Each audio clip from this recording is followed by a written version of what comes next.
अर्जुन का श्री कृष्ण से गीता का विषय पूछना।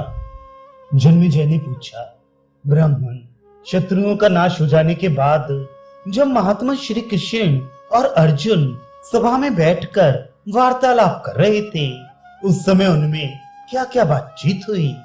वैशंपायन जी ने कहा, राजन, श्री कृष्ण के सहित अर्जुन ने जब अपने राज्य पर पूरा अधिकार प्राप्त कर लिया तो वे दिव्य सभा भवन में आनंद के साथ रहने लगे।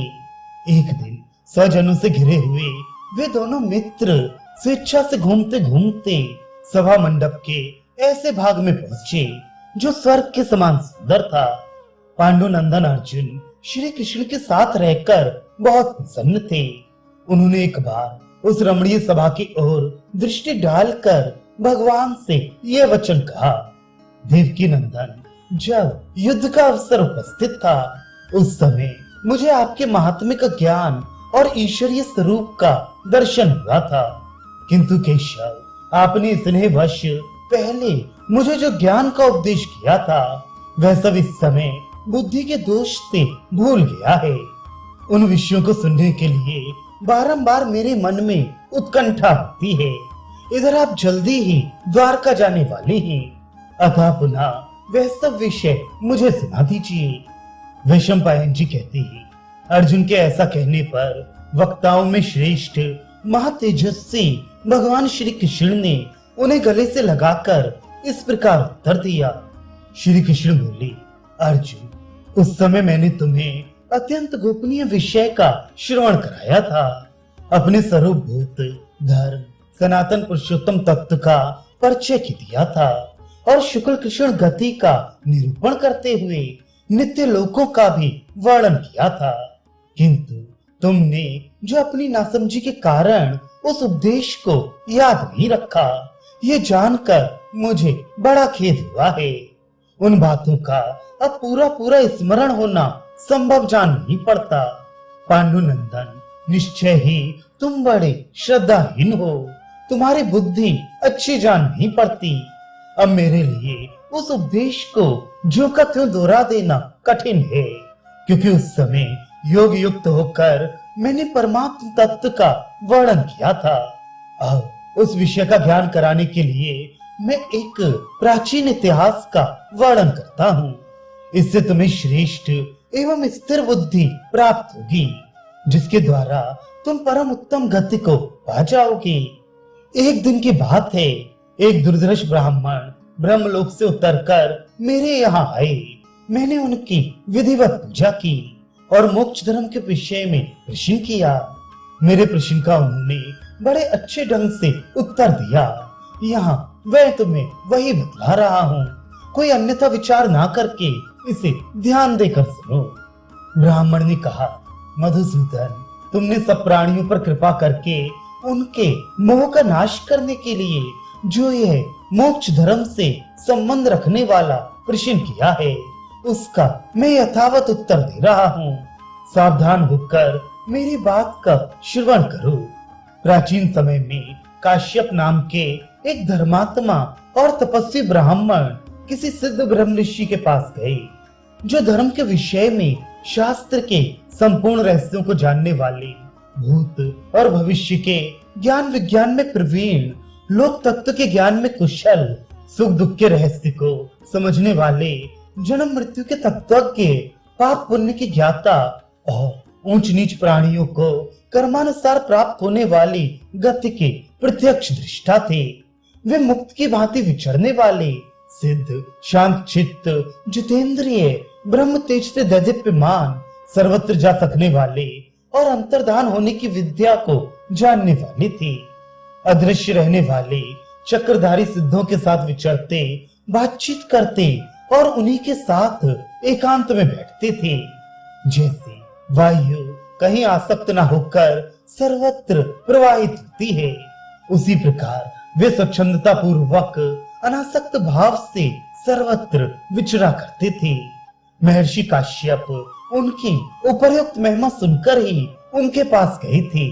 निकट जाकर उन मेधावी, तपस्वी, धर्माभिलाषी और एकाग्र चित्त महर्षि ने न्यायानुसार उन सिद्ध महात्मा के चरणों में प्रणाम किया वे ब्राह्मणों में श्रेष्ठ और बड़े अद्भुत संत थे। उनमें सब प्रकार की योग्यता थी। वे शास्त्र के ज्ञाता और सच्चरित्र थे। उनका दर्शन करके काश्यप को बड़ा विस्मय हुआ। वे उन्हें गुरु मानकर उनकी सेवा में लग गए और अपनी विशेष शुश्रूषा, गुरु भक्ति तथा श्रद्धा भाव के द्वारा उन्होंने उन सिद्ध महात्मा को संतुष्ट कर दिया। जनार्दन अपने शिष्य काश्यप के ऊपर प्रसन्न होकर उन सिद्ध महर्षि ने परासिद्धि के संबंध में विचार करके जो उपदेश किया उसे बताता हूँ, सुनो। सिद्ध ने कहा, तात काश्यप मनुष्य नाना प्रकार के शुभ कर्मों का अनुष्ठान करके केवल पुण्य के संयोग से इस लोक में उत्तम फल और देवलोक में स्थान प्राप्त करते हैं। जीव को कहीं भी अत्यंत सुख नहीं मिलता। किसी भी लोक में वह सदा नहीं रहने पाता। तपस्या आदि के द्वारा कितने ही कष्ट सहकर बड़े से बड़े स्थान को क्यों ना प्राप्त किया जाए, वहां से भी बार बार नीचे आना ही पड़ता है। मैंने काम क्रोध से युक्त और तृष्णा से मोहित होकर अनेकों बार पाप किए हैं और उनके फल स्वरूप घोर कष्ट देने वाली अशुभ गतियों को भोगा है। बार बार जन्म और बार बार मृत्यु का क्लेश उठाया है। तरह तरह के पदार्थ भोजन किए हैं और अनेकों स्तनों का दूध पिया है। बहुत से पिता और भांति भांति की माताएं देखी हैं। विचित्र विचित्र सुख दुखों का अनुभव किया है। कितनी भी बार मुझसे प्रियजनों का वियोग और अप्रिय मनुष्यों का संयोग हुआ है। जिस धन को मैंने बहुत कष्ट सहकर कमाया था वह मेरे देखते देखते नष्ट हो गया है। राजा और सज्जनों की ओर से मुझे कई बार बड़े बड़े कष्ट और अपमान उठाने पड़े हैं। अत्यंत दुस्सह शारीरिक और मानसिक वेदनाएं सहनी पड़ी हैं।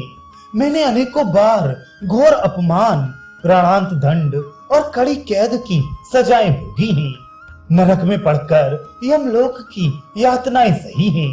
इस लोक में जन्म लेकर बारंबार बुढ़ापा, रोग और राग द्वेष आदि द्वंद्वों के दुखों का अनुभव किया है। इस प्रकार बारंबार क्लेश उठाने से एक दिन मेरे मन में बड़ा संताप हुआ और मैंने दुखों से घबराकर परमात्मा की शरण ली तथा समस्त लोक व्यवहार का परित्याग कर दिया। इस तरह अनुभव के पश्चात मैंने इस मार्ग का आश्रय लिया है और अब परमात्मा की कृपा से मुझे यह उत्तम सिद्धि प्राप्त हुई है। अब मैं पुनः इस संसार में नहीं आऊंगा। जब तक ये सृष्टि कायम रहेगी और जब तक मेरी मुक्ति नहीं हो जाएगी तब तक मैं अपनी और दूसरे प्राणियों की शुभ गति का अवलोकन करूंगा। द्विश्रेष्ठ, इस प्रकार मुझे यह उत्तम सिद्धि मिली है। इसके बाद मैं उत्तम से उत्तम सत्यलोक में जाऊंगा और क्रमशः अव्यक्त ब्रह्म पद मोक्ष को प्राप्त कर लूंगा। इसमें तुम्हें तनिक भी संदेह नहीं करना चाहिए। अब मुझे मृत्यु लोक में नहीं आना पड़ेगा। महामती, मैं तुम्हारे ऊपर बहुत प्रसन्न हूँ। बोलो, तुम्हारा कौन सा प्रिय कार्य करूं? तुम जिस इच्छा से मेरे पास आए हो उसके पूर्ण होने का यह समय आ गया है। तुम्हारे आने का उद्देश्य क्या है इसे मैं जानता हूँ और शीघ्र ही यहाँ से जाने वाला हूँ। इसलिए स्वयं तुम्हें प्रश्न करने के लिए प्रेरित कर रहा हूँ। विद्वान, तुम्हारे उत्तम आचरण से मुझे बड़ा संतोष है। तुम अपने कल्याण की बात पूछो, मैं तुम्हारे अभीष्ट प्रश्न का उत्तर दूंगा। काश्यप, मैं तुम्हारी बुद्धि की सराहना करता और उससे बड़ा आदर करता हूँ। तुमने मुझे पहचान लिया है, इसी से कह रहा हूँ कि तुम बड़े बुद्धिमान हो।